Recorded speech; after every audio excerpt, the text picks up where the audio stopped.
As Connie Mendy used to say, don't wait to have in order to be, and then you'll have. Today we're going to talk about Connie Mendy, a visionary woman, writer, and spiritual teacher who transformed thousands of lives with her teachings on metaphysics. Perhaps you've heard her name before, or maybe this is the first time you're hearing it, but if you choose to stay, you'll discover why her words have illuminated the path for so many seekers. Connie used to say, "Don't believe anything I tell you, go and prove it for yourself." And that is exactly what I invite you to do today. Open your mind, feel with your heart, and discover for yourself how her teachings can help you change your reality. I am sure that by the end of this video, you'll leave with a much clearer and more powerful vision of your own potential and with practical tools that can completely transform your life, just as they did for mine. And here I want to make something very clear to you from the beginning. Life is not always smooth, fair, or easy. You can meditate every day, fill yourself with spiritual books, and repeat affirmations in front of the mirror, and still life can shake you hard. That moment comes for all of us when something breaks us inside, a loss, a betrayal, an illness, a bankruptcy, or all at once. No one is saved from pain. No one has a perfect life, but there's something that makes all the difference: the way you choose to go through it. Because the same situation can either destroy you or awaken you. It can turn you into a victim or make you discover a strength that you didn't even know lived within you. And believe me, that isn't decided with the head, it is decided with the soul. I have met people who received a devastating diagnosis. I'm talking about a doctor who told a woman, "You have 6 months to live. Your body is invaded, and there's nothing more to be done." And that woman, who at the time could barely walk because of the pain, made a decision, not a miraculous cure, but an internal decision. I am not going to die this way. I'm going to change my mind, my energy, and everything around me. That woman is alive today not because she disobeyed the doctor, but because she obeyed her soul, because she understood that if her mind had allowed her body to get sick, it could also help it heal. And no, it wasn't easy. It wasn't fast, but it was possible. See, that is the key. It's not about denying reality or pretending that everything is fine when it's not. It is about asking yourself, what do I do with this that's happening to me? From what place do I face it? From fear or from inner power?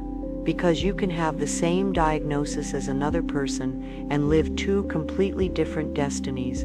The difference lies in your decisions. Not everyone is ready to hear what comes next. Not because they can't, but because not everyone is willing to look inward with honesty. Jesus said it clearly, "He who has ears to hear, let him hear." And that phrase doesn't refer to physical ears. It speaks of consciousness, of being truly prepared to receive a truth that is uncomfortable, but that frees you. Because what you are about to hear isn't comfortable, but it can change your life. So the decision is yours. You can close this video and continue with your usual routine, or you can stay, open your mind, and allow a new vision to enter your life. If you ask me, I tell you from the heart, stay, because this isn't just information, it's an opportunity for transformation. But as you know, the choice is only yours. If you truly want your life to change, you're going to have to change yourself. Because what you're living today, whether good or painful, is the exact reflection of your past thoughts, emotions, and decisions. Nothing around you is by chance. Every area of your life, love, money, health, is showing how you have been vibrating, believing, and acting. And I know this can hurt, but as long as you keep waiting for something out there to change, your partner, your boss, your body, your luck, you'll remain trapped in the same loop.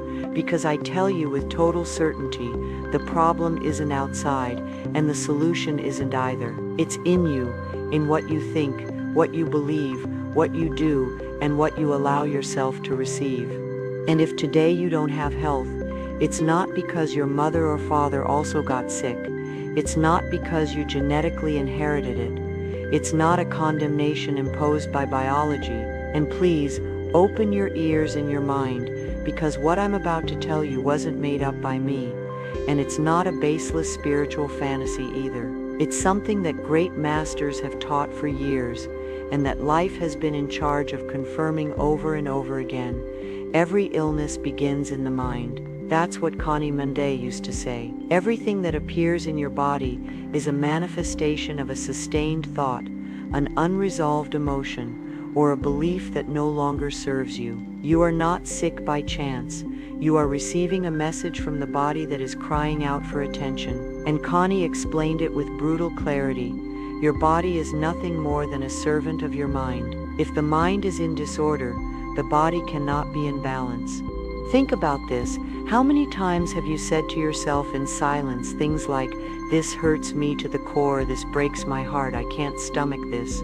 And then a symptom appears, gastritis, a migraine, a persistent pain in the chest, an unexpected diagnosis. Coincidence?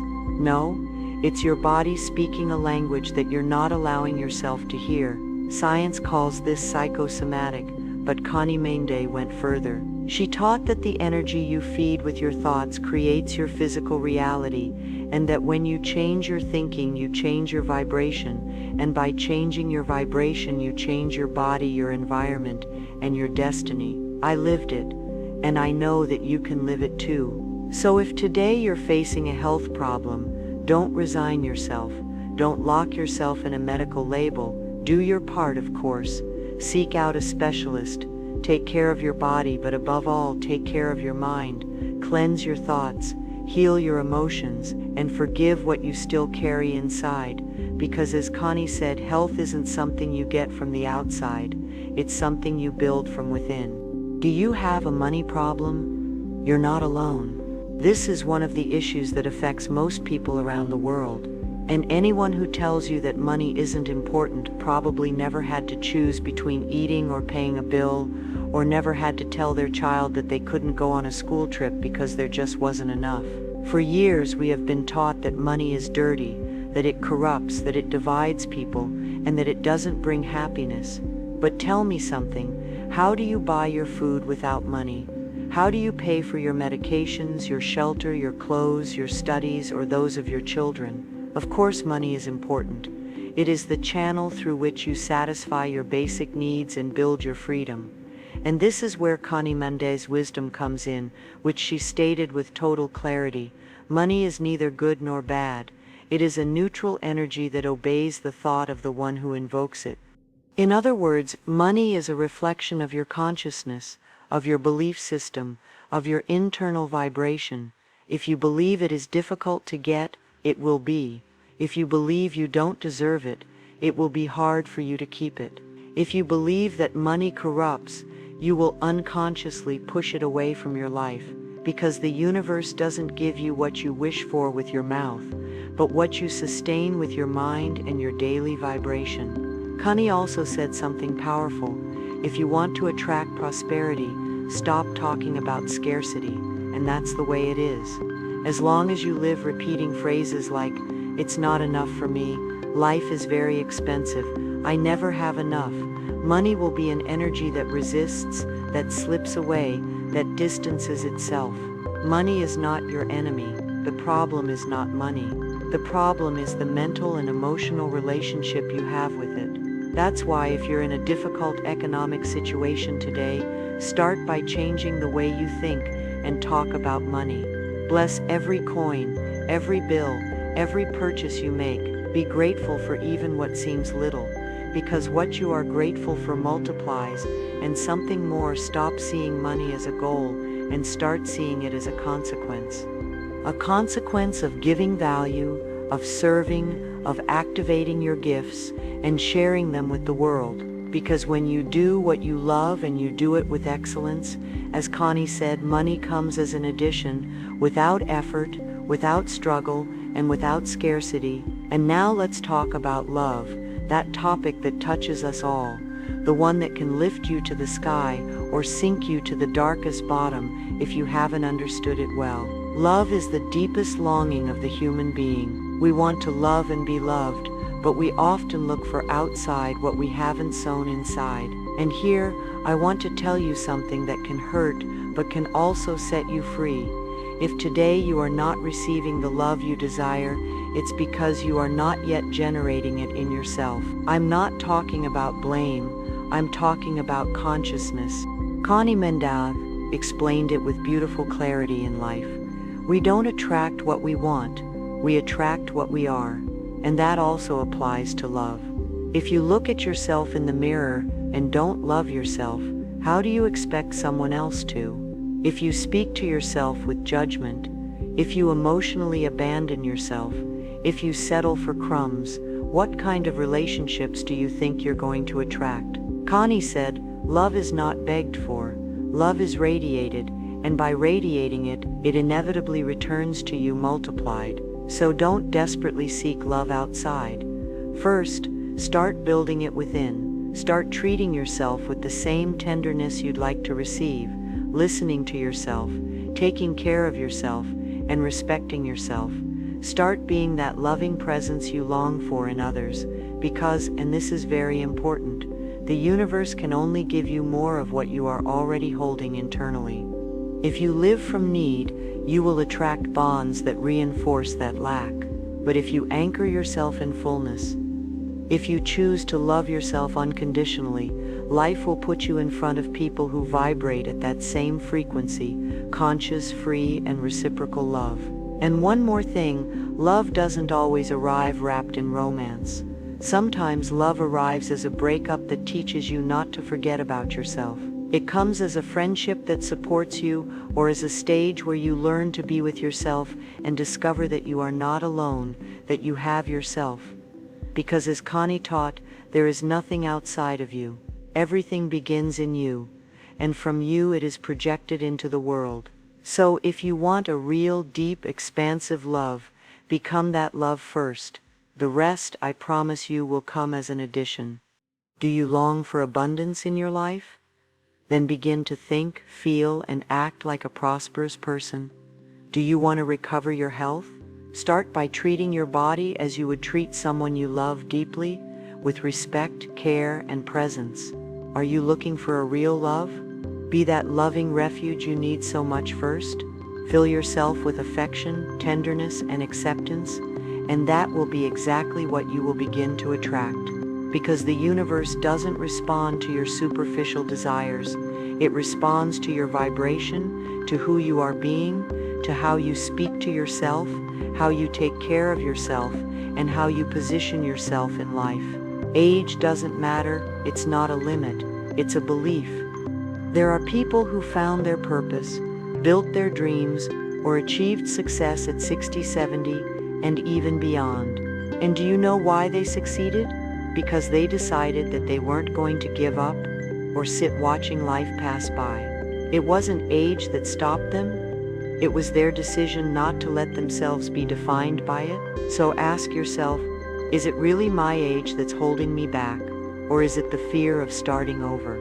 Most of the time, age isn't the problem. It's the excuse that your mind fabricates to keep you from your known zone, the one that gives you security, but also keeps you trapped in what no longer makes you happy.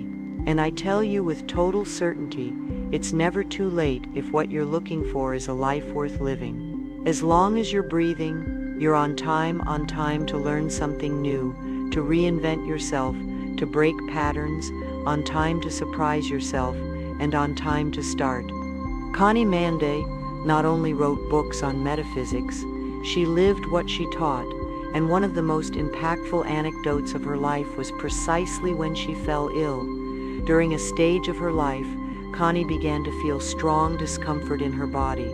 The medical diagnosis was not encouraging. They warned her of a possible serious illness and suggested that she begin immediate treatments. But Connie, far from falling into fear or despair, stopped to listen to her mind, her body, and her soul. She understood that illness was not a punishment but a message, a wake-up call, and instead of focusing on the symptom, she asked herself, what thought is causing this? What am I holding inside of me that has manifested itself like this on the outside? Then she began her practice, not a medical practice, which she respected and did not reject, but a deep spiritual practice. She began to repeat affirmations every day as if they were medicine. She cleansed her thoughts, observed her emotions, spoke to herself with love, and above all, she flatly refused to believe the diagnosis as a sentence. The days passed, and her body began to respond. The ailments disappeared, the analyses improved, and the doctors didn't know how to explain it, but she did.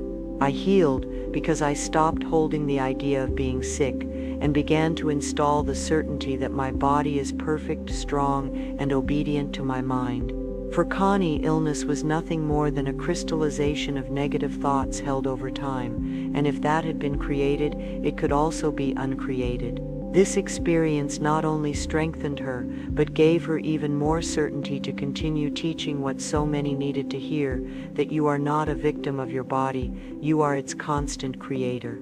Listen to me well. The difference between the life you have and the life you dream of is in just one thing: a decision. It's not luck. It's not the environment. It's not what happened to you. It's that firm and brave internal choice to say, I've come as far as I can with this version of myself. From today on, I'll transform. That is the first step, and although it may seem simple, it is the most powerful. When you decide, the universe reorders itself, your mind aligns, and opportunities that you didn't see before begin to appear. And to anchor this decision, I want you to repeat these affirmations with me, out loud or in silence. Today I choose to become the person who knows what they're worth and what they deserve. Today I choose a new life with new beliefs, new actions, and new results. I am ready to receive what I didn't allow myself before. I decide to leave behind everything that limits me and open myself to everything that expands me. Each affirmation is a key, an opening, a yes to life. And now that this first step has already been taken, it is time to move forward. All profound change begins with an internal act, believing that if others have achieved it, it's also possible for you to achieve it. Believing that there are no sealed destinies but decisions that transform everything. Believing that a fuller, freer, more luminous life is also available. And it's not a superficial belief of pretty words, it's a belief that is born from within, that chooses to trust in the invisible, even when the visible seems dark. It is looking beyond the repeated story, the limiting environment, the painful past, and sustaining a new possibility. But it's not easy. When you have lived for a long time in scarcity, in struggle, and in abandonment, it is difficult to imagine that something different can exist. When the body has been trained to survive and the mind to protect itself, even hope seems dangerous. That is why the first great step isn't to change outside.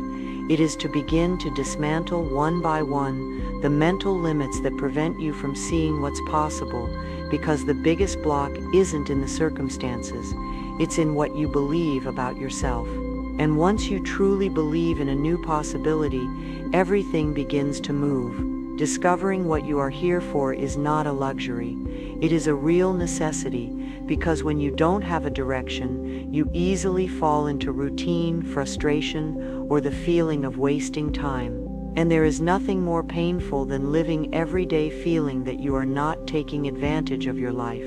But everyone has a talent, something that comes naturally to them. It doesn't have to be something extraordinary or famous. It just has to be real and useful. There are people who know how to explain things clearly. They could teach, create content, or accompany others who are just starting. Others are good with their hands, repairing, creating, cooking, designing. That can become a product, a service, or a purposeful trade. There are also those who know how to calm, listen, and be present, and that ability, so undervalued, can become the pillar of an emotional, spiritual, or therapeutic enterprise. Some know how to organize what overwhelms others, from a closet to a life. That is also a gift. It doesn't have to be perfect, and you don't need degrees. You just have to stop for a moment and observe honestly what others seek from you without you offering it, what you lose track of time doing because you truly enjoy it. Right there, that can be the beginning of your purposeful path. The most important question is this: are you willing to take what you do well seriously and turn it into something that will transform your life? Once you recognize what you do well, what comes naturally to you, and what you enjoy, you need to take the next step.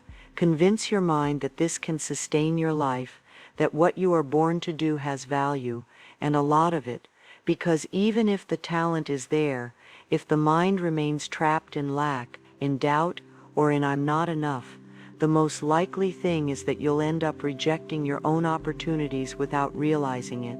And this not only affects your finances or your personal development, it is also reflected in your health, because the body records what you think of yourself. If you spend your life believing that you're not worth it, that you can't, or that you're limited, sooner or later the body believes it too, and then symptoms appear: exhaustion, insomnia, tension, pains that have no medical explanation, and in more serious cases, illnesses that worsen without a clear cause. The mind creates the chemistry with which the body lives. Therefore, if there are thoughts of scarcity, guilt, fear, or resignation in your interior, the body will manifest it in the form of imbalance. And this is where affirmations come in, not as empty phrases for thinking pretty thoughts, but as a tool for daily reprogramming, a medicine for the soul that also reaches the body. My body is learning to heal. Every cell in me vibrates in harmony. I deserve to be healthy, strong, and at peace. My health improves when my thoughts change. Repeating these phrases is not a magical act. It is an act of responsibility. It is taking the reins of what you can change: your daily vibration, your internal language, and your way of living within yourself. And there will come a time, because it does, when what today seems like a forced affirmation will become a lived reality. Because the body listens, the mind obeys, and you decide what story they are going to repeat tomorrow. What you say to yourself in silence has more power than what the world shows. And the way you speak to yourself can be the bridge to your healing, or the root of your stagnation, your illness, and your self-abandonment. There are people who get up every day with thoughts like, "I'm not good for this, the same thing always happens to me, I'll never be able to, I'm tired of myself." And those phrases, even if not said out loud, become orders for the subconscious. And as Connie Mende taught, the subconscious doesn't reason, it only accepts and is responsible for manifesting what you repeat, feel, and believe. So it doesn't matter if on the outside you seem strong, confident, or positive, and on the inside the dialogue is toxic. The result, sooner or later, will be chaos, blockage, or illness. The body doesn't distinguish between what happens and what you are telling yourself all day. That is why re-educating your internal dialogue is not a spiritual whim. It is an emotional and physical necessity. Just as you learned for years to repeat phrases of defeat, now it's time to train yourself in another language, that of self-love, of worthiness, of calm, of "I can." And here, it's not about lying to yourself. It's about consciously choosing what you're going to plant in your mind every morning. I'm learning to trust myself. I no longer mistreat myself with my thoughts. Now I take care of myself with my words. I am building a new version of myself, step by step. I am no longer the story I was told. I am what I decide to be from today on. Connie said it with clarity. Thought is a creator, the word is power, and you are the center from which everything begins. So the question is simple but powerful.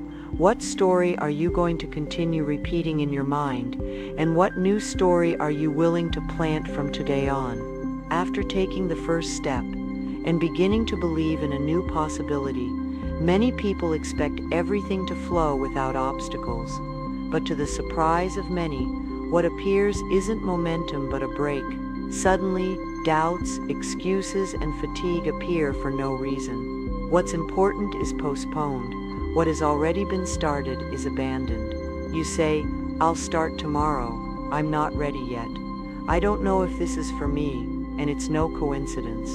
It's the mind, accustomed to the same old thing, reacting to change, not because it wants to hurt you, but because it interprets the new as a threat. And that has a name: self-sabotage.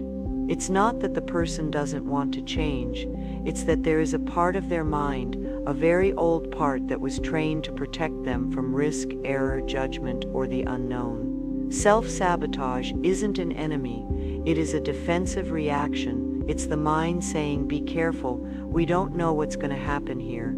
It's better to stay where you are, even if you're not happy, because what is known, even if it hurts, feels safe, and the new, even if it promises freedom, also generates fear. Growing implies crossing that barrier and understanding that internal resistance is part of the path, not a sign that you are doing something wrong.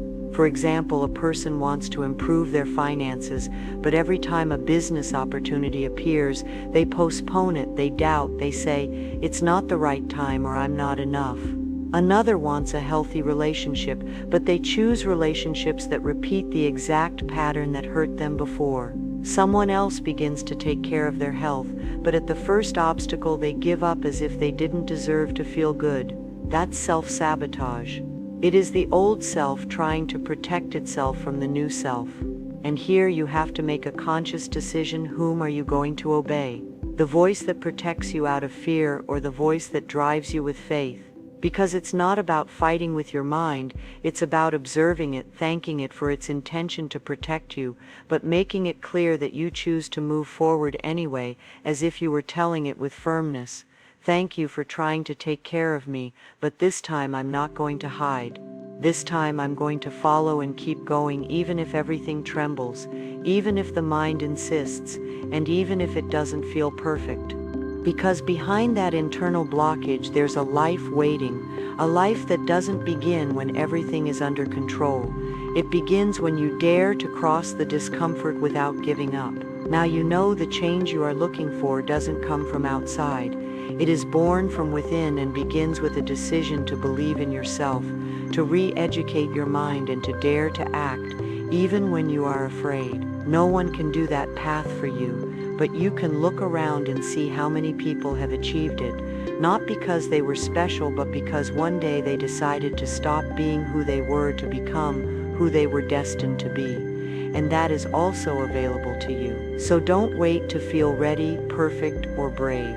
Do it from where you are, with what you have, and with everything you already are. Because if you stay focused, consistent, and committed to yourself, what today seems impossible will be your new reality tomorrow. Trust in yourself. Remember who you are and don't stop. The life you deserve isn't far away, it's just waiting for you to take it seriously. How did you feel getting to know this very special author? What moved you in this video? What part resonated the most with you? I'd love to read from you in the comments. This space is for that, to express yourself, to share what you carry inside, to know that you are not alone. We are many who are on this quest for transformation, for awakening, and for living with more consciousness. And every message, every word of yours can also be a light for someone else. So write without fear, share what you feel. This channel is a refuge for all of us who are on this path of personal and spiritual evolution. Thanks for being here. Thanks for giving yourself this space. Thanks for choosing yourself. If you felt that this video contributed to you, like it, share it with someone who needs it, and subscribe to the channel to continue receiving content that nurtures your soul and strengthens your mind. And to close, I leave you with a phrase from Connie Mendez that sums it all up. You didn't come into the world to suffer, you came to be happy and to prove that you can create your heaven here and now. See you in the next one.